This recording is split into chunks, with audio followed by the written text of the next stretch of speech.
the one thing that the Donald Trump administration can do effectively is to basically deregulate. And they put out a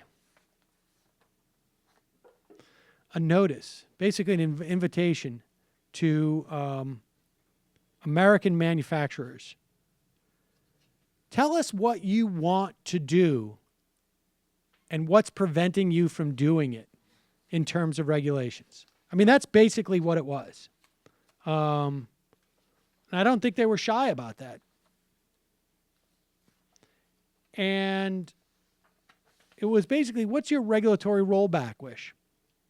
There was 168 comments. 80 some odd % of them were from trade groups, lobbyists. 79 of the comments dealt with EPA regulations, 38 labor, and then Army Corps of Engineers, FDA, and Energy made up the rest. The comments by regulation, 48 were about the Clean Air Act. 31 was about new source reviews. That's where do we get to dig or mine or drill. 30 were about the Clean Air Act. Then the 26 National Ambient Air Quality Standards. Who would want this? Wow, stuff? why would you do that? It's just such a hindrance. Such a hindrance to... Here are some of the notable items on the industry's to-do list. BP wants to make it easier to drill for oil and gas in the Gulf of Mexico by reducing how often companies must renew their leases. On that same day, New York Times reported that that BP worked through the weekend to control a damaged oil well on Alaska's remote North Slope that had started spewing natural gas vapors on Friday morning. There have been no injuries or reports of damage to wildlife. I don't doubt that. Yeah, sure. Alaskan and federal officials have identified 2 leaks venting methane gas, a powerful greenhouse gas linked to climate change.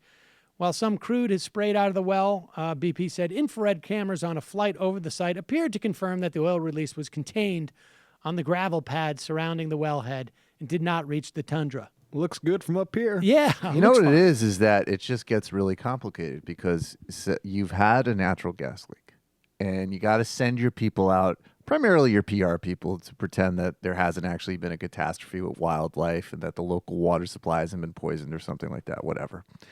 And then all of a sudden you get hit with, I got to reapply for a permit.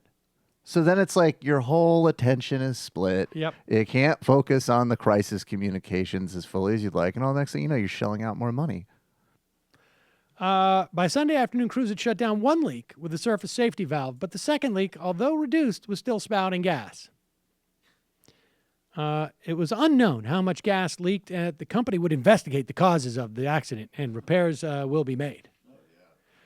Anyways, back to the list of the industry's to-do list. A trade association representing pavement industry wants to preclude Geological Survey from conducting what the group says is advocacy research into the environmental impact of coal tar.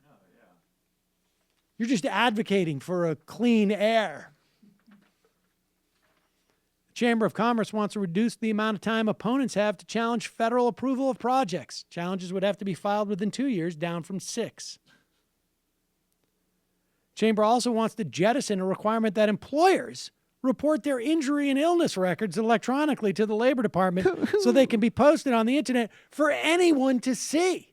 This is private. How we hurt our workers is between us and the workers once they've been hurt. Wait, does that overlap with Haley Sweetland Edwards? Remember that she was writing that piece about how freedom of speech was being used by corporations? I don't doubt it. Okay, right. And in its 51-page comment, make federal agencies responsible again, the Associated General Contractors of America recommended repealing 11 of President Obama's executive orders and memorandums, including one establishing paid sick leave for government contractors. These federal agencies are being irresponsible by requiring paid sick leave by people who federal taxpayers pay to do our work. So that is what's going on the regulatory front. However, it's not just getting rid of these pesky little clean air, labor safety, clean water regulations.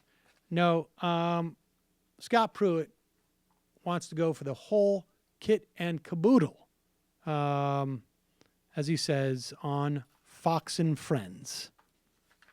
Talk about the Paris Agreement. Are we on the path to getting out of that? Well, Paris is something that we need to really look at closely because it's something we need to exit, in my opinion. It's a bad deal for America. It was in America's second, third, or fourth kind of approach. China and India had no obligations under the agreement until 2030. We front-loaded all of our costs. What's your biggest objection to the Paris Agreement? That America was put last. That the previous administration went into Paris and said that All right, China and India had... We don't even need to hear anymore. This is all lies. First of all, you can even hear what he's saying. They don't have goals until 2030, but we front-loaded all our costs. Well, no.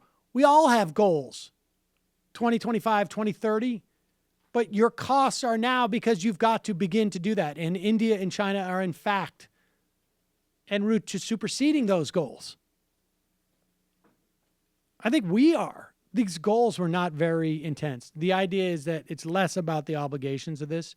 I mean, the United States is already like halfway there. And China and India actually are very intent I mean, you're right. They're very modest goals, but both governments are committed to taking action on climate. But the point is that there is a mutual commitment that everyone is going to do this. And so that basically is an accelerant. Once there's broad agreement that we're all going to do this, politically, both domestically speaking and in terms of like with other countries, it becomes an accelerant. You can actually do more because unless you've got a shill for basically the drilling industry, fossil fuel industry, tainting the water by claiming exactly the opposite. And so inherent in his attacks is the value of the Paris Accords, which is that if you have people who are not serial and paid liars, everybody gets on board because everybody has gotten on board. But one person comes and says, oh, we're getting screwed in this. That's the way that they begin to muck up the process. So, to be fair, my first negotiating position was always, how do we lose on this? What puts America last? That's, you see, look, this isn't a fake red line like with Syria. My actual red line is, what is the most disadvantageous to the United States and the filthy, disgusting, fat white race for which it represents? Je voulais finite. How do I say that? It's great to be in Paris. Not as good as it is to be in Riyadh, but I'll take what I can get. How can we make these negotiations a big, fat L for the United States? Allahu Akbar. Hey, folks, Sam Seder here. Donald Trump can kiss all of our asses. And one way he can is by you subscribing to this channel. I don't know how that works.